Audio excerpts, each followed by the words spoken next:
তো এবার সুন্দরবন ট্যুর কেমন ছিল সেই সব ডিটেলস এবং ট্যুর এক্সপিরিয়েন্স শেয়ার করবো আপনাদের সাথে। সো স্কিপ না করে দেখতে থাকেন ভিডিওর শেষ পর্যন্ত। তো শিপে উঠে পড়লাম, আর শিপে ওঠার পর শিপ থেকে বন্দরের যে ভিউ, তা নিমিষে আপনার সব ক্লান্তি দূর করতে বাধ্য। এরপর যতই আগাতে থাকবেন ততই ভালো লাগা বাড়তে থাকবে। জীবনে যতই কুমির দেখেন না কেন, সুন্দরবন এসে নদীর পাড়ে কুমির দেখার এক্সাইটমেন্ট তো কাজ করবেই।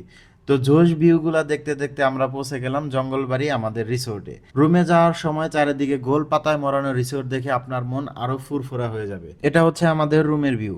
রুমের ইন্টেরিয়র খুবই সুন্দর, অ্যাস্থেটিক একটা ফিল পাওয়া যায়। রুমটাও যথেষ্ট বড়।